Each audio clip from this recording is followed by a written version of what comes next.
Welcome back to the Awakening Philosophy channel / podcast, where we are exploring philosophy and Plato's Parmenides.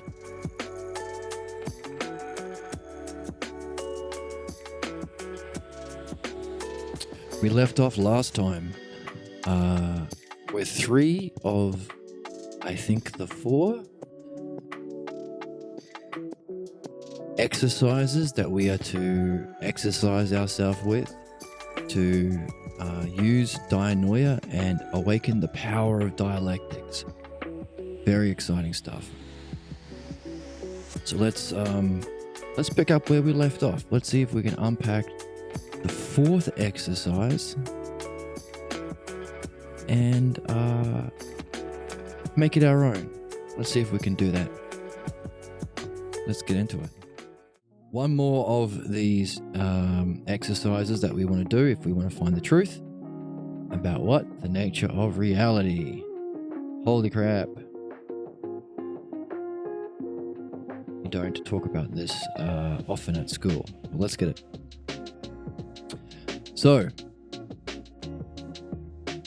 I've got the 3rd one down. The 4th one. How others are related to selves and to other.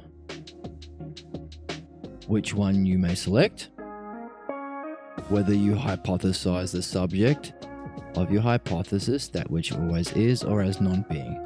Okay, again, 4th one, we have the 2 categories. Right from the start, we said we needed to look at the positive and its negative reflection.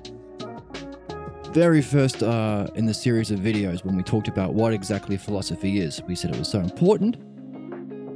The most important, meaningful thing we can do.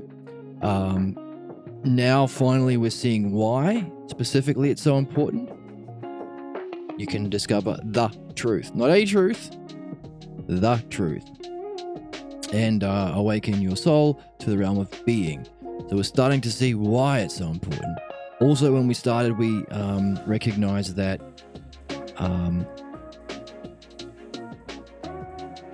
when we were looking to understand philosophy, like all things within this realm, we need to look at its positive and its negative reflection. What it is and what it is not. Another way of saying that is being and non-being. This is what we've seen in all of the exercises, all 4 of them. There are 2 universes we create, 2 kinds of essays we make in all of the exercise. What if the being is and what if it is not? Not just, and here he's pointing out always is. Always is. That's what being is. Always is. That's being.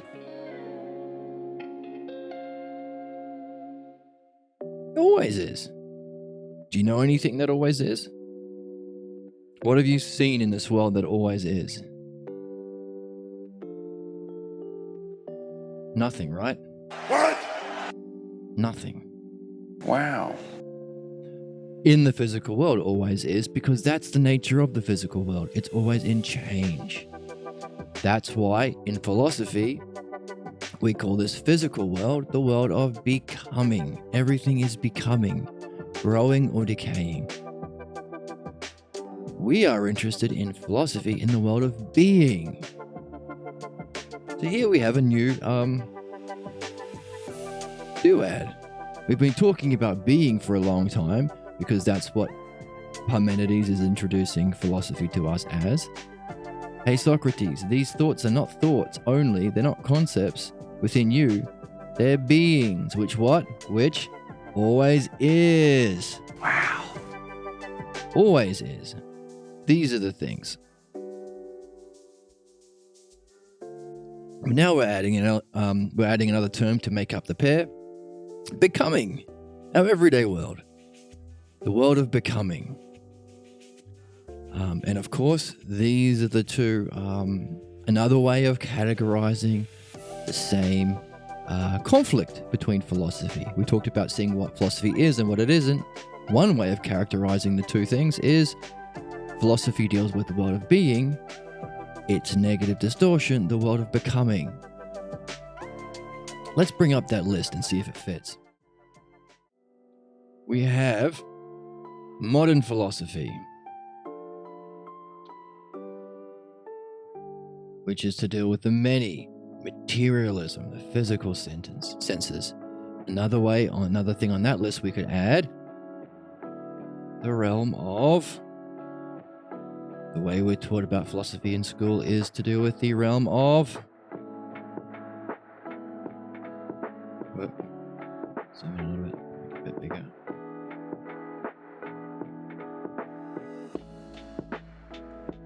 Realm of what color? Let's go green. Becoming versus the realm of being. Another way of distinguishing between what philosophy is and what it isn't. Add to a list. Cool list. Modern philosophy, perennial philosophy. Modern philosophy, opinions, manyness, materialism, physical senses, from the Latin tradition, deals with a things, examples of things. Perennial philosophy, truth, reality of self and self. One philosophy, not many. Metaphysics, realm of being, the Greek tradition, deal with the word the beautiful, the just, these kinds of things. And that's another way we can distinguish it. So let's get back to our fourth exercise.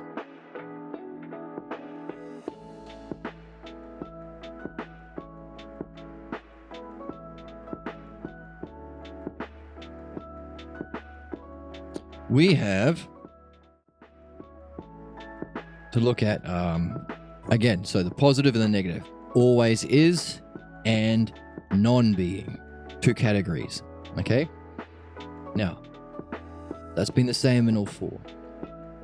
How the others are related to selves.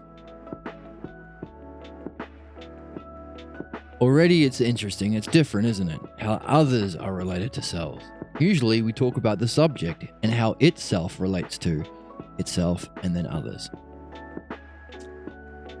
How others are related to selves and to any other which one may select. Whether you hypothesize the subject as that which always is or as non-being. If you are to be perfectly exercised to thoroughly behold truth in a masterful way.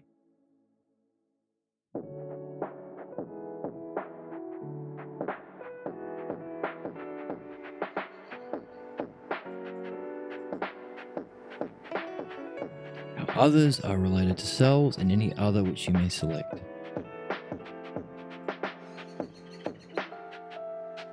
Doesn't sound complete, does it?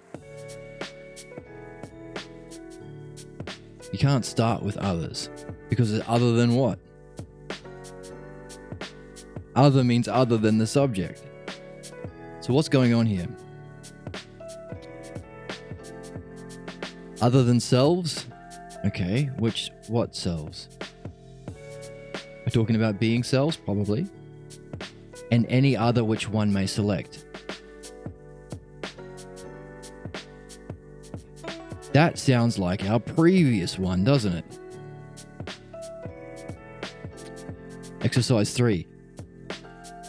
Apply the self-logos to unlike, motion and rest, to generation, dissolution, to the existence and non-existence of self, and in one logos concerning that which is hypothesized as being and non-being,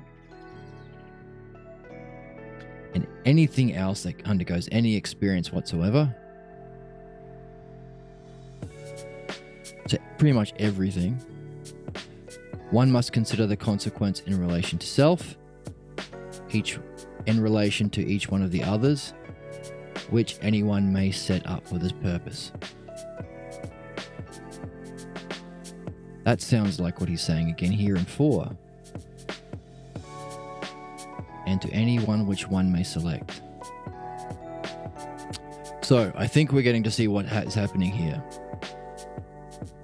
In number 3, we recognize that it was different than the other ones. In number 1, first exercise we should do if we want to grasp the truth about being and reality.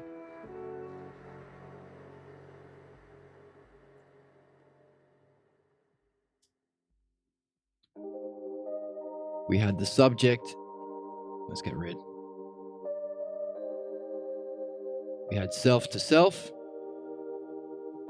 for many beings, self to itself, self to others.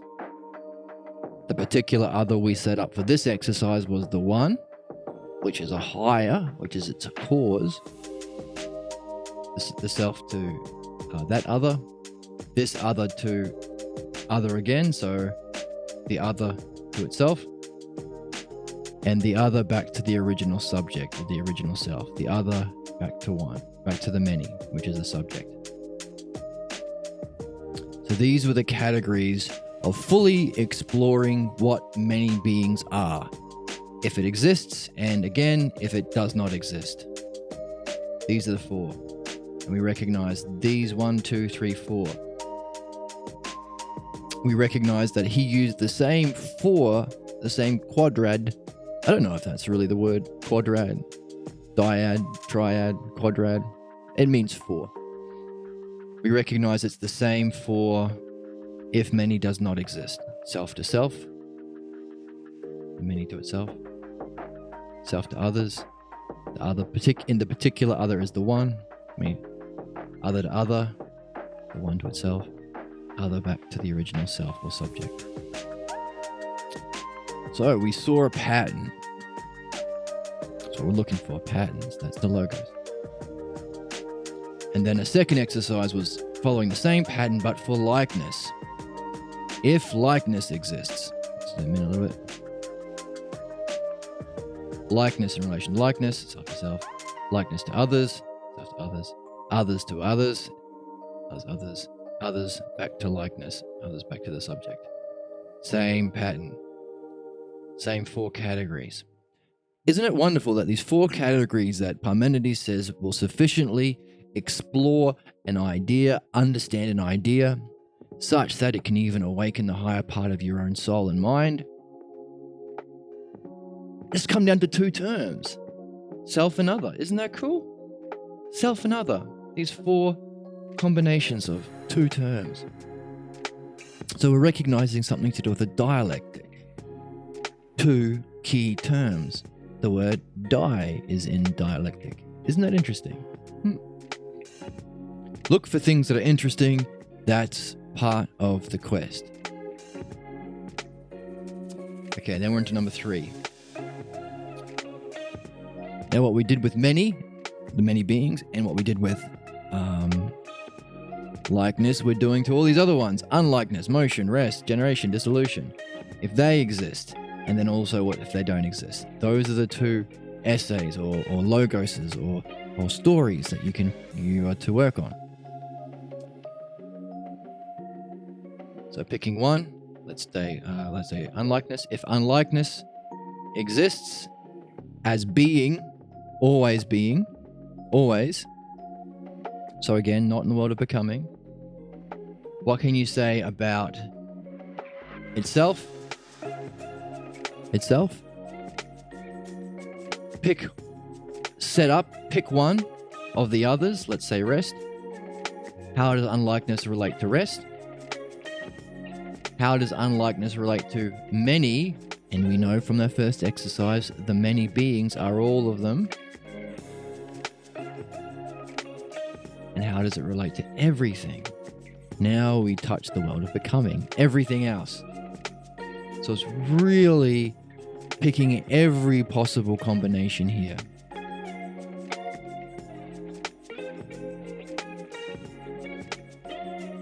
Except, of course, how it relates to its own cause, which is the one.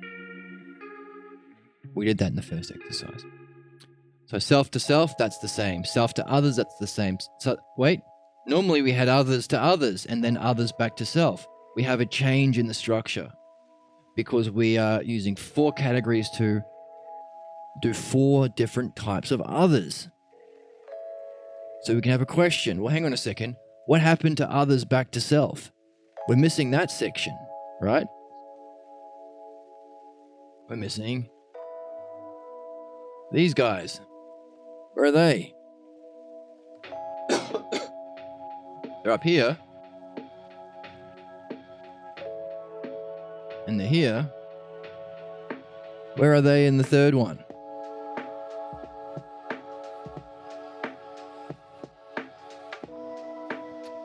Here they are.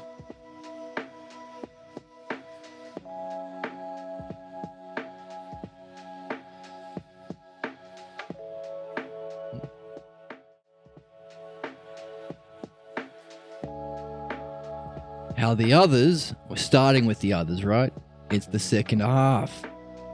How they're related back to the selves and to any other one which we may have selected. So remember how we picked one out? Whether you hypothesize that which always is and not being. So we're finishing number 3, really. So we're in number 3. Other in relation to self, other in relation to a particular other, like number 2. Other in relation to all other beings, many, and finally other in relation to everything. It's the opposite of number 3. This was number 4. We can say it's 4, or we can say it's 3.5. I think it's still part of 3 because we're using the same subject. But let's apply it. Let's see if we can try it out. So, pick a subject. Unlikeness. How does unlikeness relate to itself? We can do that. Talk about unlikeness. How does it relate to a particular other? Let's pick rest.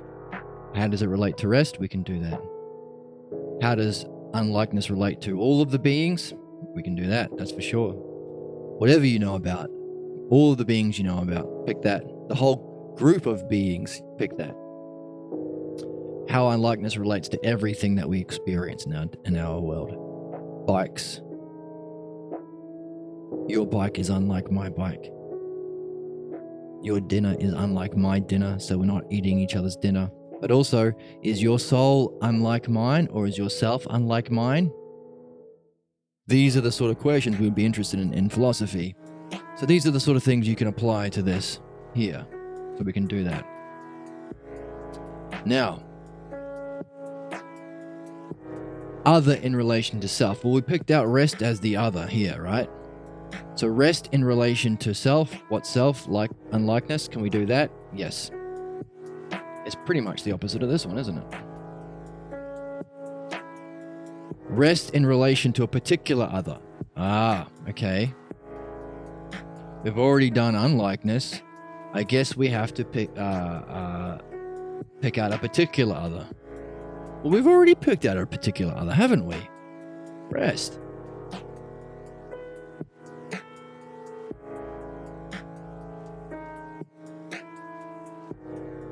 So we could say this is other in relation to itself. Actually, I think there's an even better way of reading this. Let's go back. That's a possibility. That fits. So we would have other to self, other in relation to a particular other in relation to all other beings. That was others too, from here, all the beings. And then others in relation to others 3, which is everything in the world of becoming as well. So we're really exhausting every way of looking at unlikeness, which is great. If you learn about unlikeness through this text, through other texts, through your learning, you can really apply it and create this amazing thesis on unlikeness. Wow. Yeah, thank you, Owen. Wow. So,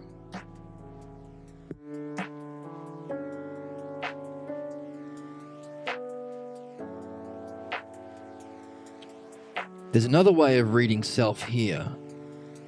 If we consider this as the second half of that, then self can mean the subject, which for us is unlikeness.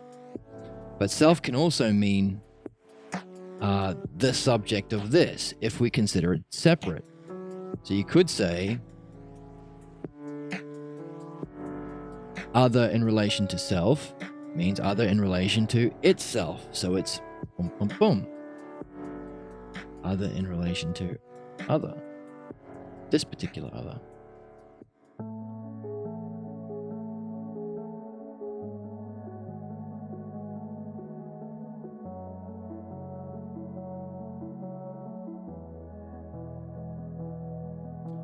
I think that fits. Let's look at the text. And in turn, how others are related to selves, and to any other which one may select, whether you hypothesize as the subject that which always is, or as non-being. So others in relation to selves, the plural here.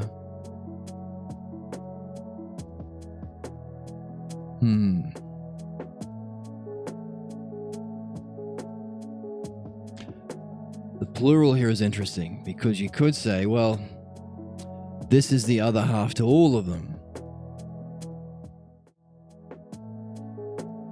You could say how the others are related to selves. You could say how, if unlikeness exists, how this other is related to itself. How this other is related to itself. How this other is related to itself. So how all of the others are related to itself. And how all of those others are related to all the other others that we'd set up. So we have a really long list there. If unlikeness exists, how does unlikeness relate to rest? But in this one, you could say, well, how does rest relate to itself? And how does rest relate to all the beings if unlikeness exists? How does rest relate to everything if unlikeness exists?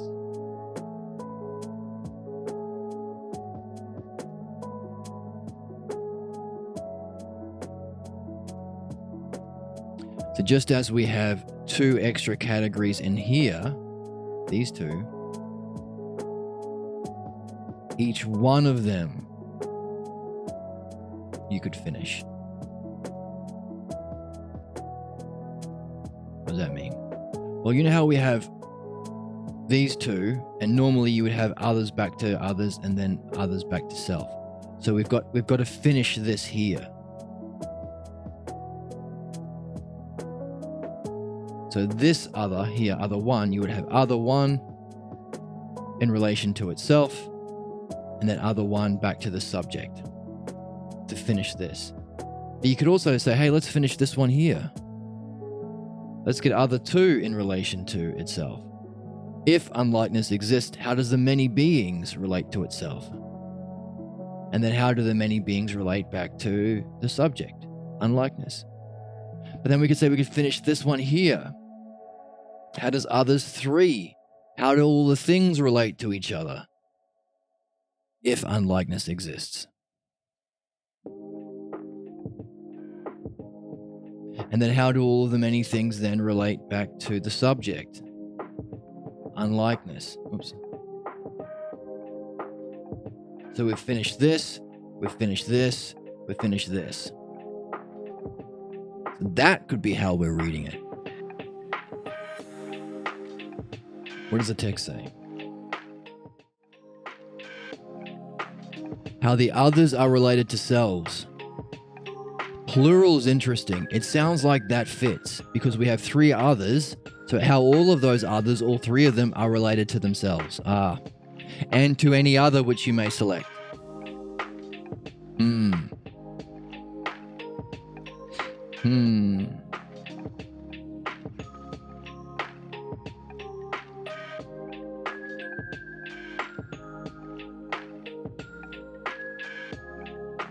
Any other which you may select. Well, we could pick, we have at least three categories of others that we could select. So we can add even more to this exercise here.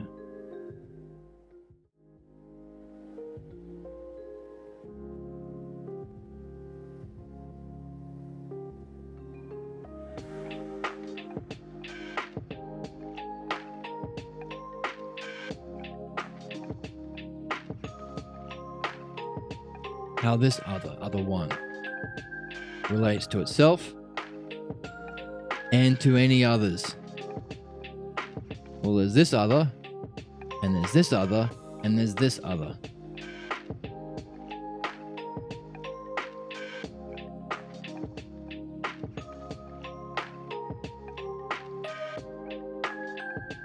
So you've got other one is to the subject itself. Other one is to this one, which was other two. Other one is to other three.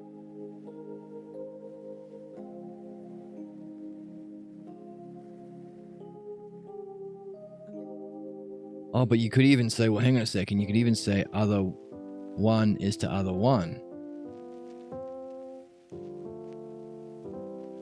Because it says, how does the other relate to selves? Which means how does it relate to itself?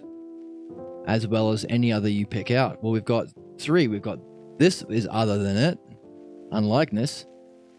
This is other than it, all the beings. And this is other than that.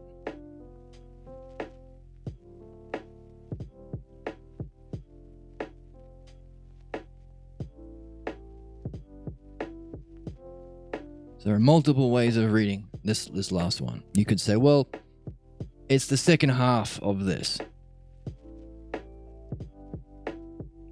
Whatever you picked as the pair was, this is the subject and this is the particular other. So this is the self and this is the first other. So we've got this 1 and 2, and normally you have 1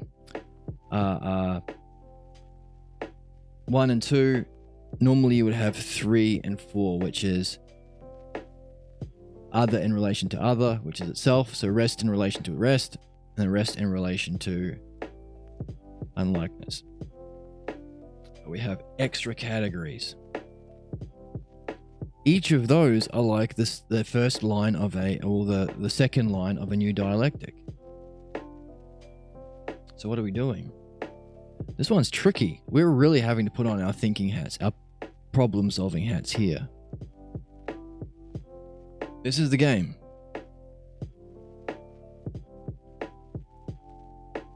Well, it says, others are related to selves and any other which you may select.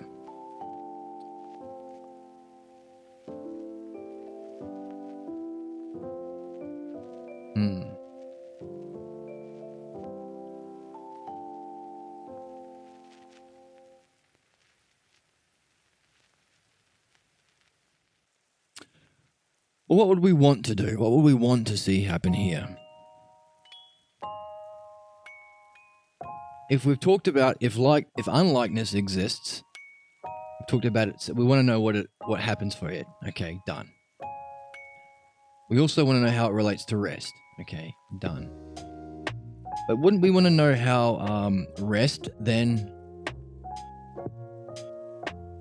relates to things? How rest is affected? How it relates to the beings? If unlikeness has been affected? Let's try it. If unlikeness exists, what can you say about itself? If it exists, it's eternal. It is immortal. It has its own ousia. How does it relate to rest? Well, that means rest can be unlike. Rest can be unlike the other beings, have its own existence.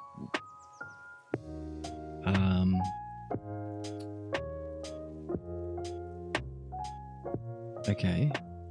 Then how does being able to be unlike and have its own existence? Oh, not just unlike the other beings. It's different from the other beings, but it also has a sameness. It also has qualities that are the same.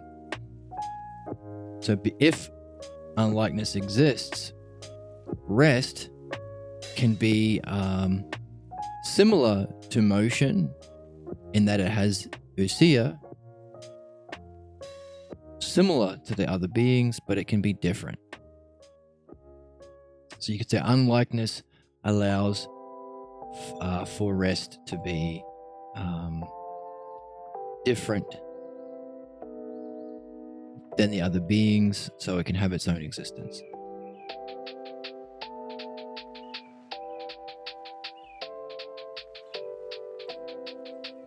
Do we want to know more about unlikeness? Do we want to know more about rest? Having been affected, having its unlikeness.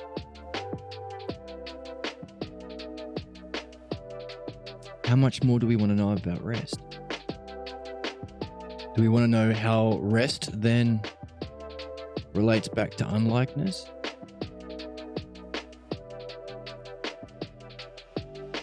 Do we want to know how rest relates back to itself now that it has unlikeness? Let's try an easy one. Let's pick being. Yeah. That's too general. Let's stay with this one. I mean, this is a real puzzle.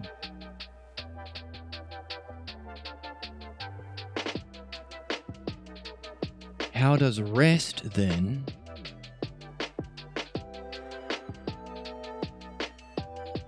relate to the beings? Well, now that rest can be unlike, it can be different from the other beings. So yeah, we do want to know about that. How does rest affect everything? Well, the kind of rest that exists eternally is unlike the rest that we have in our physical world. Why is that important? Well, our physical world is always in becoming. It's not really in rest. It's kind of rest. But our earth is always moving. So our cells are always moving. So it allows unlikeness allows rest to have an effect on the physical world without being diminished by it, because it's unlike it. So yeah, we do want to know about this. This is significant. If our whole dialectic is about unlikeness and rest, and unlikeness has affected rest, we want to know how it affects it, but also we want to know the significance for it. So yeah, we do want that other to know how it, having been affected by unlikeness,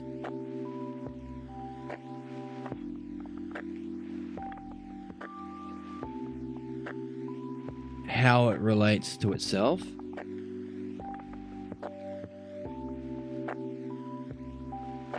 we might want to know then how it relates to a specific other. I mean, we already have unlikeness. Do we put unlikeness here, or do we pick out another being? Do we say, how it relates to truth? We're adding in a third specific. Normally dialectics have two. We do want to know how this other relates to the many beings and how it relates to everything.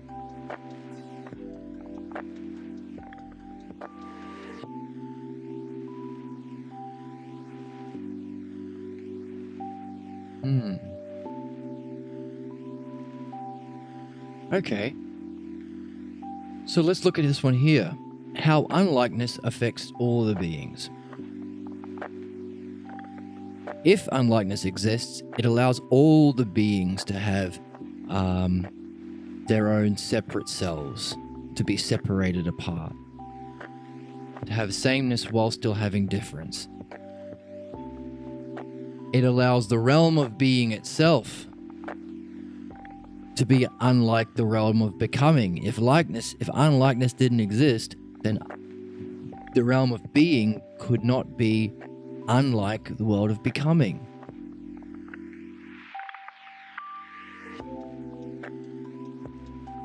Okay, now that the realm of being has its unlikeness as one of the elements, what then? Do we want to know how the realm of being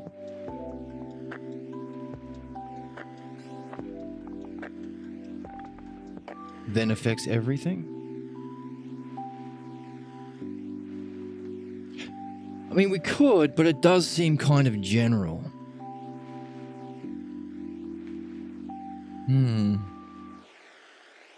Here I am puzzling on the video.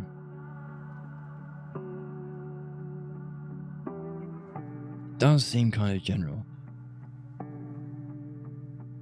To be able to have a likeness but an unlikeness, to have its own existence different from the world of becoming, how then does the realm of being affect the everything? The whole realm. Yeah, we do kind of want to know that. It can...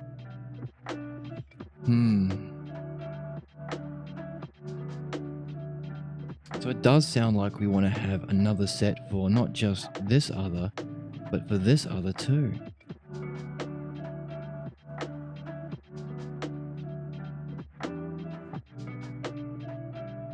On the other hand, it does seem general. Let's try the fourth one, or the third kind of other. Having been affected by likeness, how then does everything relate to itself? Every person can have its own individual existence, while still recognizing a commonality. That's important for dialogue and logos. Having been affected by unlikeness, how does everything then relate to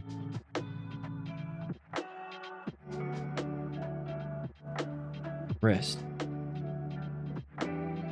We can be unlike rest itself. Yeah, we do. We do. I mean, it is interesting, isn't it? To do this for each of those others.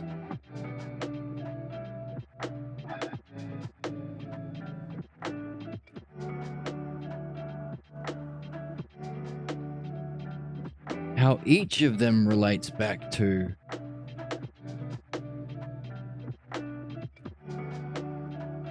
themselves and relates to a particular other and all the other beings and everything.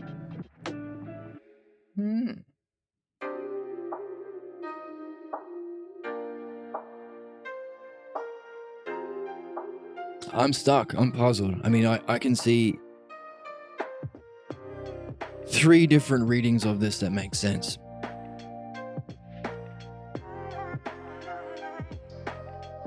The first one being the opposite of this here. So it's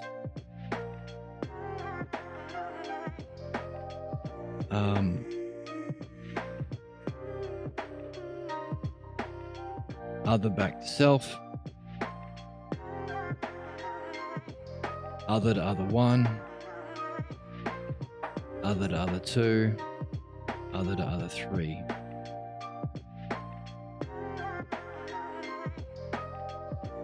The particular other we would have would be this.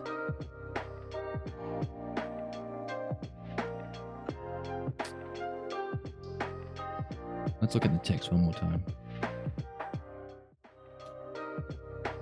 In turn, how others are related to selves.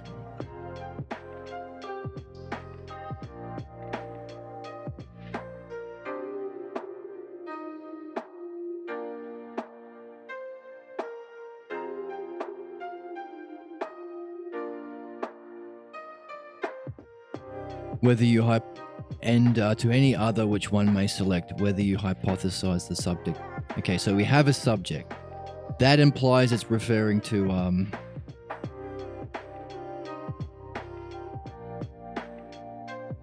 so others is other than something. How others are related to selves and to any other which you may select.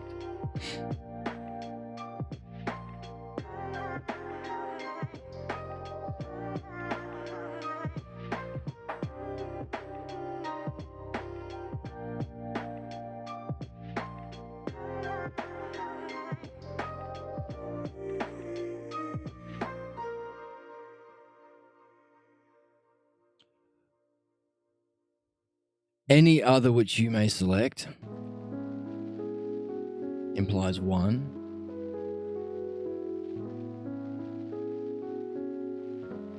Selves implies many. Let's go back to our board.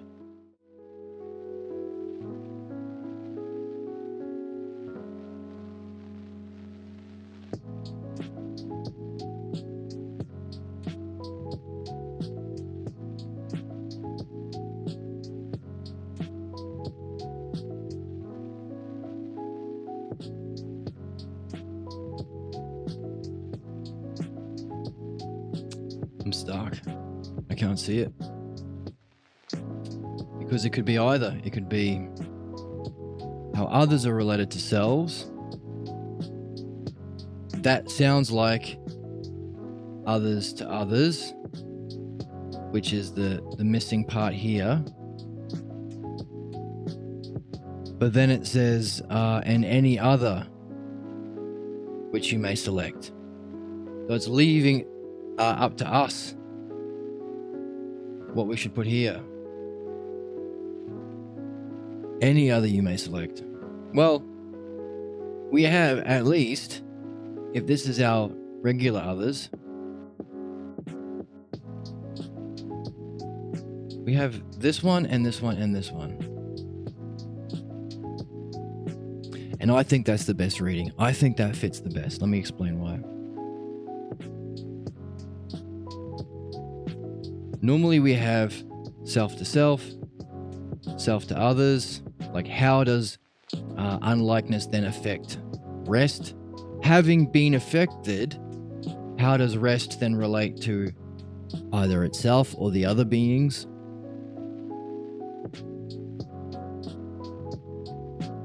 And then how does rest or the other beings then relate back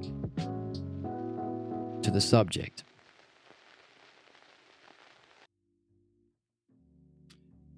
And we recognize these are missing.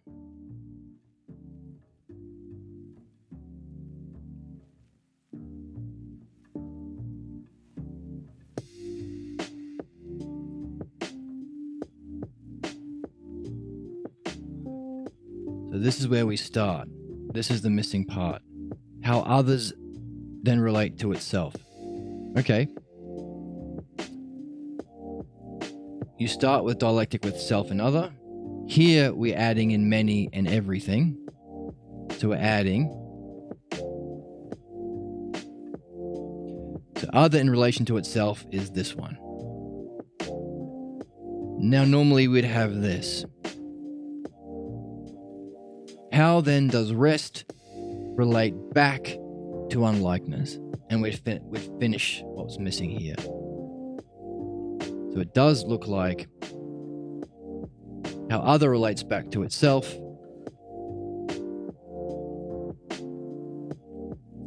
is other to other.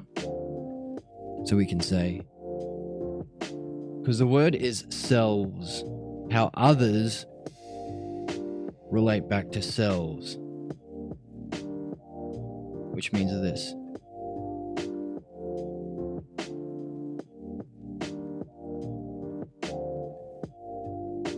Which means this. Others relate back to selves, not the self of the thing, of the dialectic, but how others relate back to others. And then it says any other which you may select. So it's leaving us to select. So what I think he's done by laying out specifically in the other dialectics the pattern, he finishes by much at all. Whoops. By not saying much at all.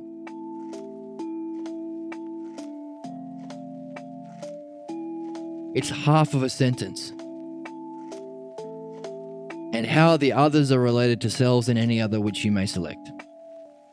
That's all. The rest of it is just the whether you say that they exist or don't exist. That's it. It's half a sentence. So what I think he's doing here is something that we see in philosophy a lot. Once a teacher has established a pattern, he can then provide the next set, but not fill out all of the pattern. Let me give you an example. A teacher might say, okay, a shepherd is to his sheep and to his tent and to his cart as a king is to his people. So he's established a pattern. There's a connection between these two things. And I'm going to fill out some of it. So we know shepherd is to king. Actually, we should be writing this down. This is called abduction.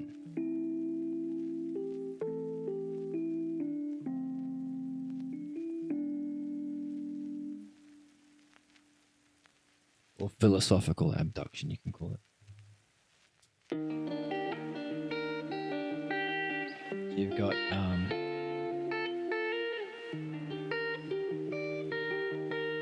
induction, where you induce a theory that you don't have. So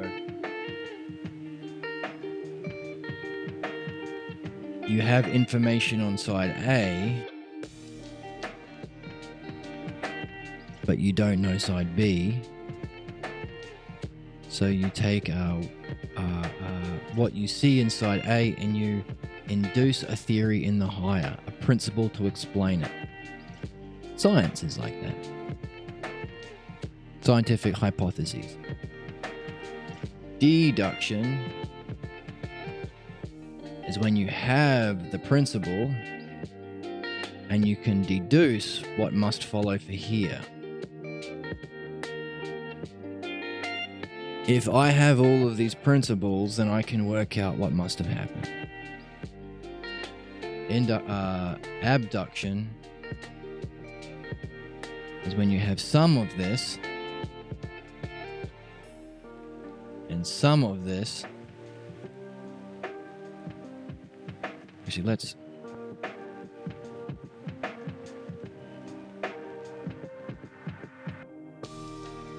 show abduction. You have a shepherd is to his sheep and his tent and his cart,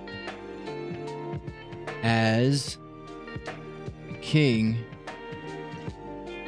is to his people, and that's it. That's all you're given. So what we need to do, because we are exercising ourselves in the logos, which involves looking for patterns, looking for order, looking for hierarchies, looking for key terms. That's the logos. That's the power of the dialectics, or that's the power of the logos that we employ to awaken our mind to the realm of being. Now, along with the power of the dialectics, of course. The power of dialectics uses the logos. Now, so what's the logos? Key terms. Notice some key terms. 1, 2, 3, 4. I noticed 3 key terms. Notice patterns. Pattern. 1 set, 2 set. Notice order. Oh, there's a certain order in these terms, with this as the ruling term.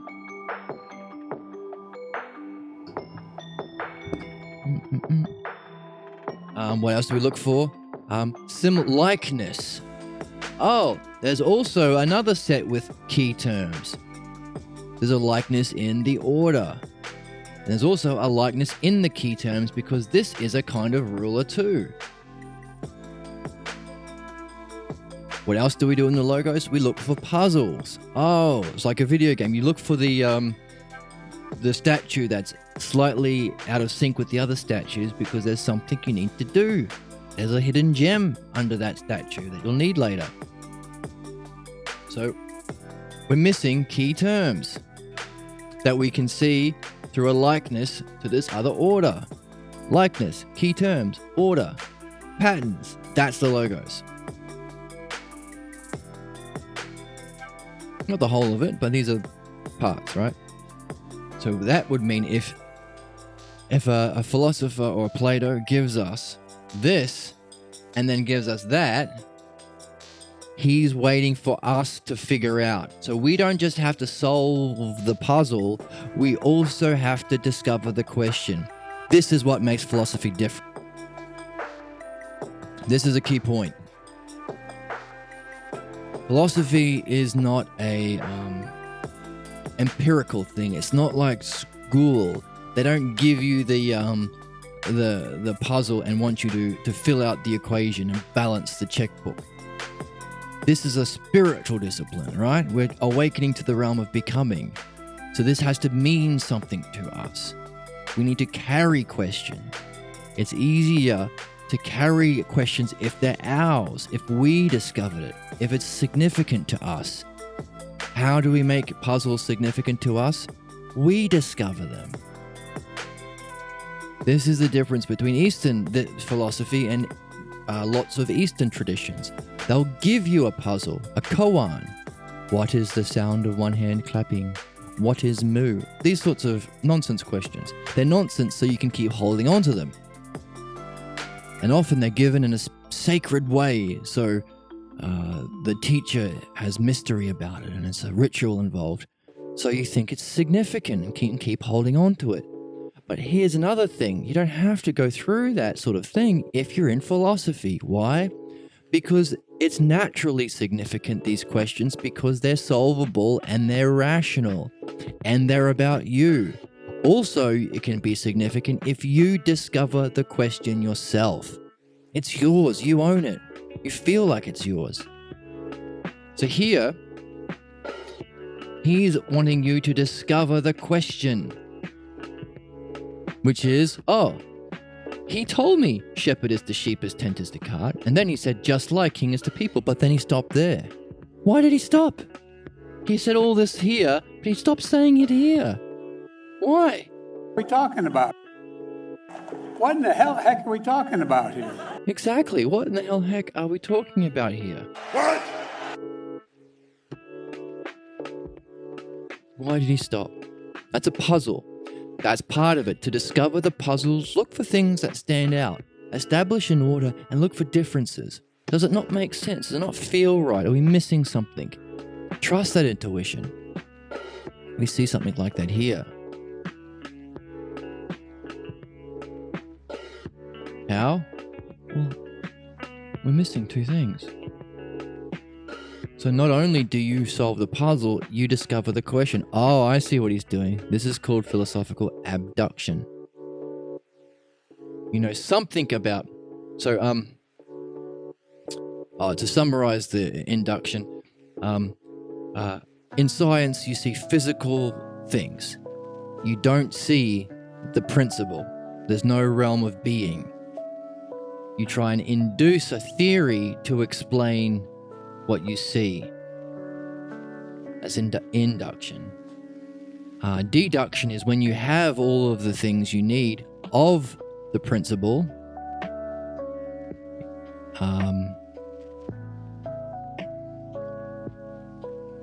so you can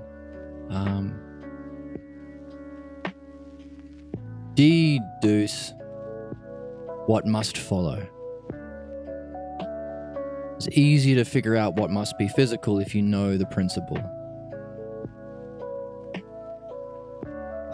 2 and 2 is 4. I know I've got two groups of pairs of shoes. Therefore, I can deduce that we must have 4 shoes. Induction is when you have some information about the higher that you're trying to figure out, but you're missing some. That's the game that we normally play in philosophy. Philosophical abduction. You know something about it, but not enough to be able to, for it to be deduction, like a math equation. You have to apply your mind to it.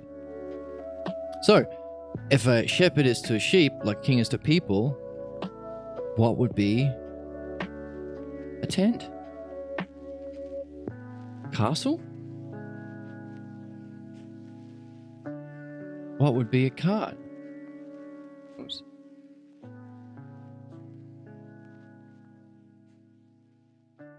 Tesla car? That the rich ruler Elon drives because capitalism?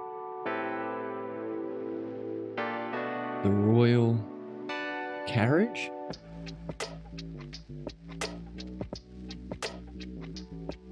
So this is abduction. Let's give it a title. Philosophical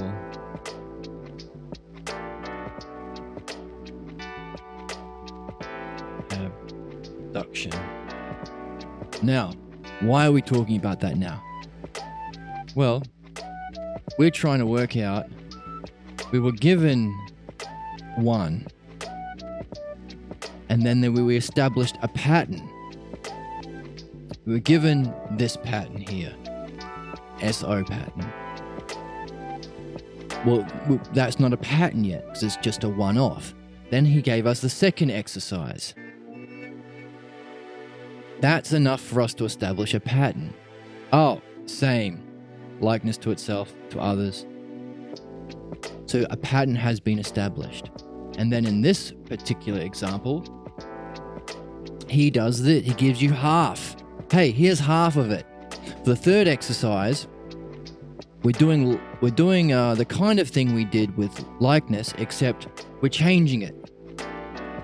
Likeness was simple. It was likeness to itself, to a particular other, others to others, and others back to the subject. Straightforward. But now we're going to change it up. Still using the ideas, the beings, like unlikeness is just the other half of likeness. Why would it get its own category? Couldn't you just say, hey, like we did with likeness for exercise 2, do unlikeness, do its buddy, do its pair. They're not doing that. He's saying, hey, there's something different. What's different? Starts off the same. Itself to itself. This is the same. Itself to a particular one. That's how we do it. Pick out a particular idea and make it its partner in the dialectic.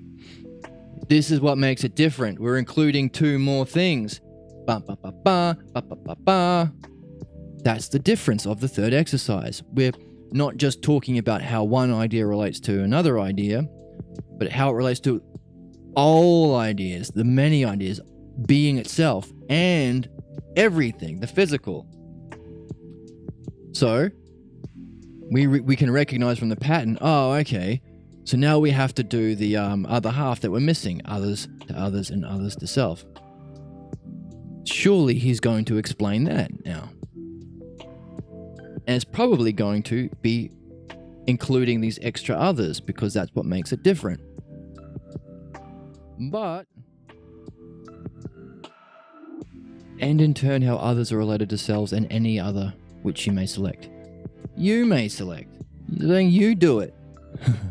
He's not giving us the whole system. He's giving us king is to people. He's missing the carriage and the tent. He's missing the tent and the cart. Then you do it. That's the question. So we've got to figure it out and make it our own. So let's do that now. We have to get puzzled. We had to get stuck. We had to get confused. We had to spend time being puzzled for us to discover something significant here. You have to be okay with not knowing. That's another difference between philosophy and modern academia. We want to get all the right answers on the test. It's a good student, right? We have to be okay with not knowing in this game. Why? It's the start of discovering a question. So, what did he give us? He said how others are related to selves and any other one. Okay, so he's got others to selves. Clue here. That's probably others to selves. That could be others to others because the others are the beings and they have selves. And any other one which you may select. Which one would we select?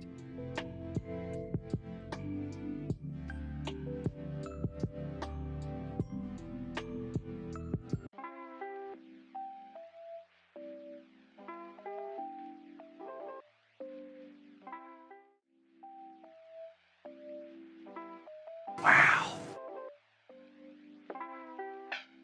Let's delete our first attempt. Make some space for our more informed return to the subject, using what we've gained through our reflection. That's Usia. Okay.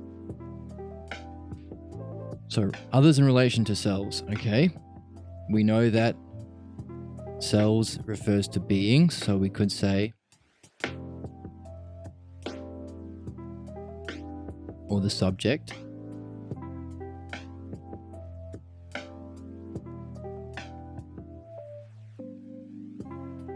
Any other. You pick. We pick.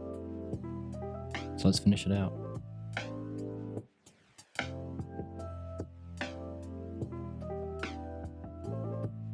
Others in relation to selves. Others in relation to many. From here, let's pick that. Let's make it other. The other. The other. Oops. Others, and then and that we do it lots. We apply it to all these others. Other in relation to everything.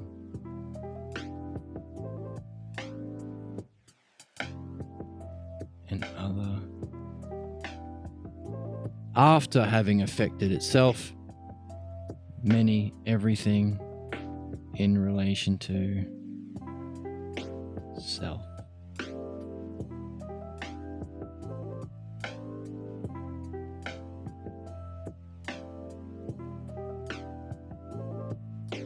The self that is the subject. Other in relation to selves. What selves? This self. That's a self. These selves. And these particulars are others. You could say these are kinds of others and these are two kinds of selves, so we have others and selves. But why are we picking this one? I mean, you don't have to. I think this is what makes sense to me because it fits the pattern here. Other in relation to other. Other in relation to other. 2. Other in relation to other. 3. Other in relation to self.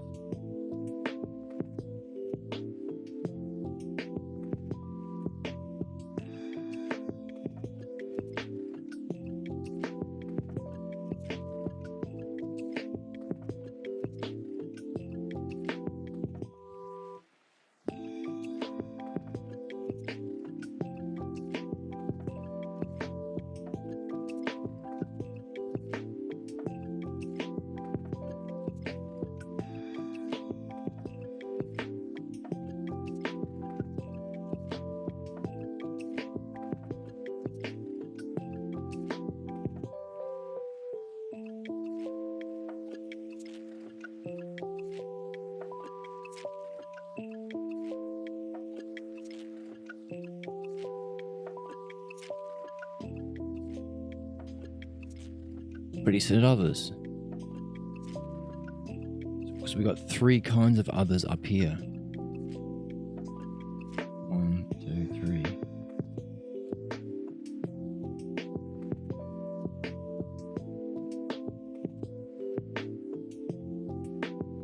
We could do it this way, or we could equally do it for this. We could say others 2 in relation to itself. Other 2 in relation to all of the others that we've picked out, including self, unlikeness, the subject. So we talked about how unlikeness relates to itself, unlikeness relates to rest, unlikeness relates to all the many beings, how unlikeness relates to everything. Now we take this and we pull out that into a dialect to the other half. Having been affected by unlikeness, how do many then relate to themselves? How do the many then relate to rest? This one. How do many then relate to everything? Number 3. And then how, having affected all that, how does The many then relate back to unlikeness.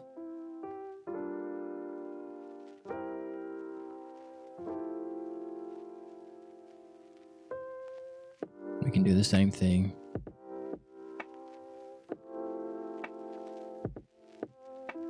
How does everything which is others, 3, then relate to itself? Hey, everything in the world having been affected by unlikeness. Now that we can have different bikes, your bike is unlike my bike because it has training wheels, how then do we relate to each other? Well, we need to get bike chains, don't we?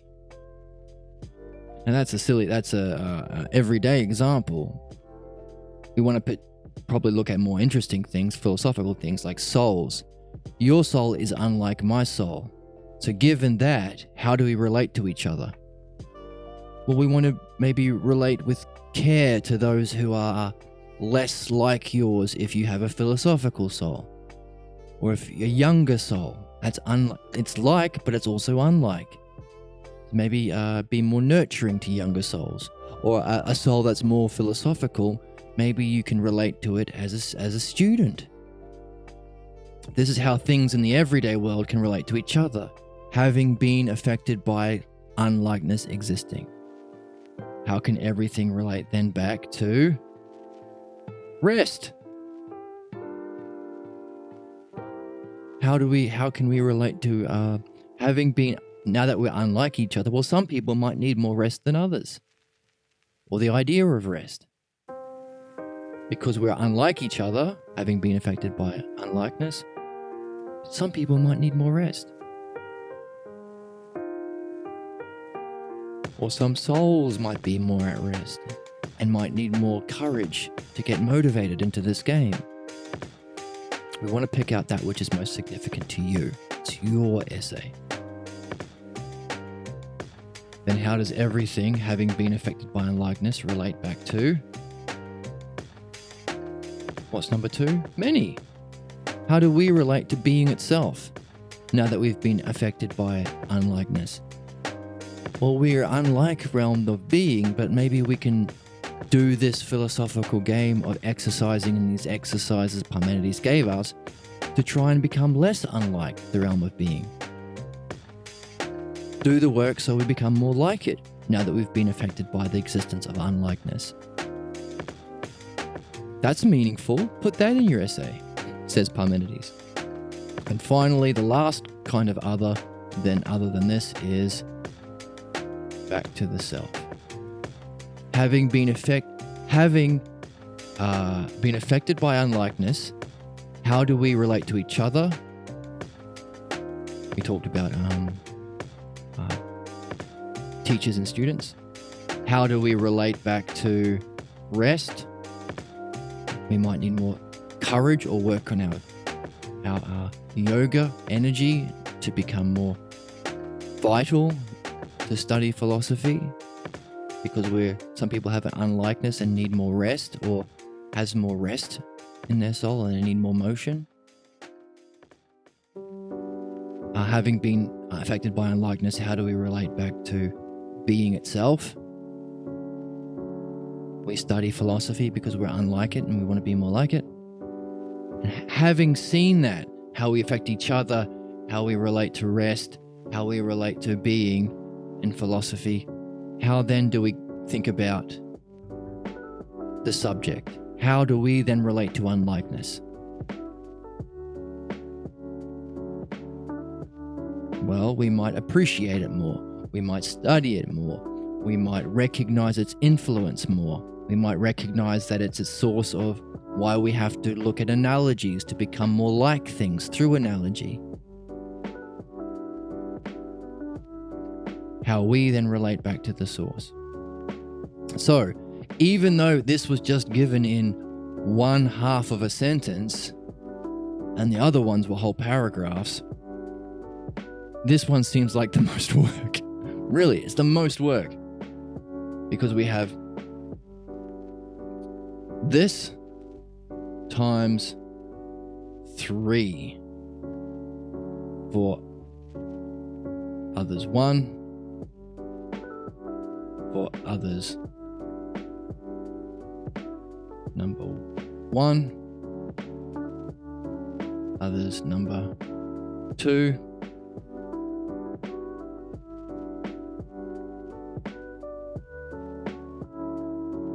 and others number 3.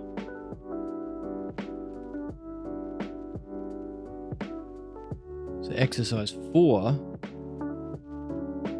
which seems like the other half of 3, has a lot involved. So what? Why do we do it? Okay, we started with number 1, which is show that the many beings have to have an existence. Get you started. Let's use Spider-Man analogy. Superheroes have to exist. This is what happens if they did. If the many beings had this metaphysical or supernatural or spiritual or superpower, let's use Spider-Man existence. If it exists, this is what happens, and this is what will happen if they don't exist. So we have a good understanding of why there has to be the realm of being in exercise 1. Exercise 2. The basic dialectic for an idea. Pick out one, just likeness. Start with likeness. So question, why picking out of all of the different many beings, why pick likeness? He doesn't say. It's a question. Keep it. Hold on to it. Let me know where you go. Do the basic structure. So now that you know beings exist, you can establish, this is how we're going to apply it. Likeness in relation to itself, likeness in relation to others. Question, now we have more understanding. Pick out a certain other, or maybe all of the others. So we know it's not beings. We can get rid of that now.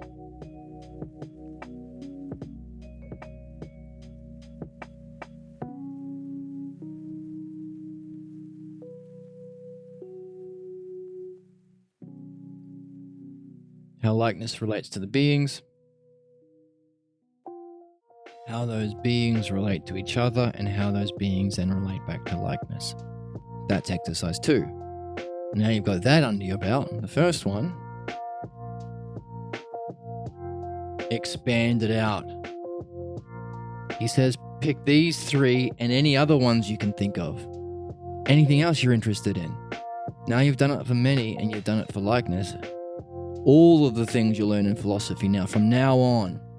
What's philosophy? The study of the realm of being. So you're going to be learning lots of this stuff. Do this.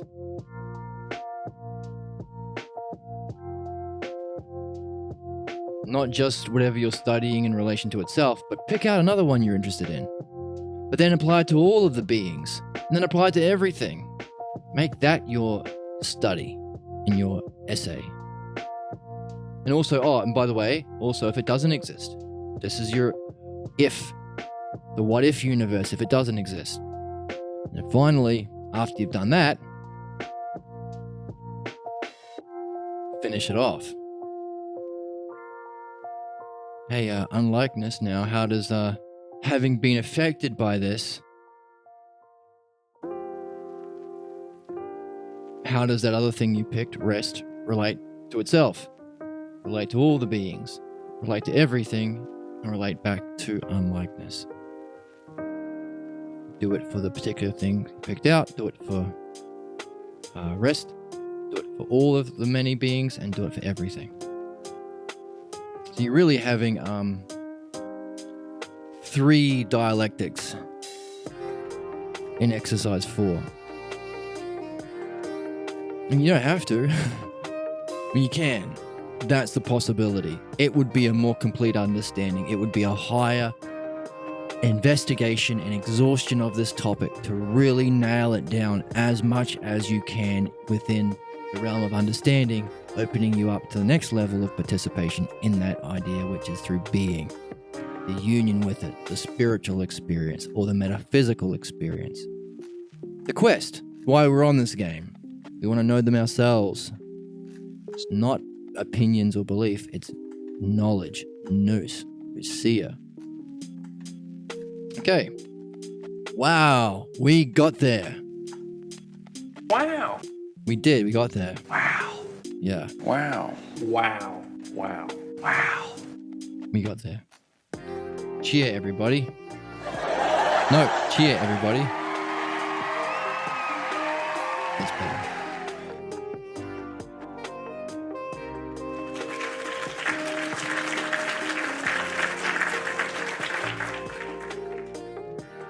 Cheer louder than that.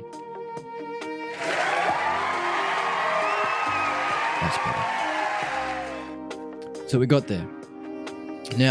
Now that we've unpacked and puzzled through the exercises that we've been shared with, that we can go through from Parmenides,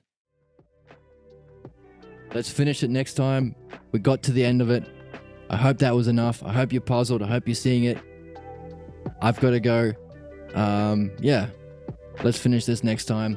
Well done, everybody who's made it this far. You did really well. Wow. Wow. No, stop. Clap. Don't laugh. Wow. Here we go. Thank you. I'll see you next time.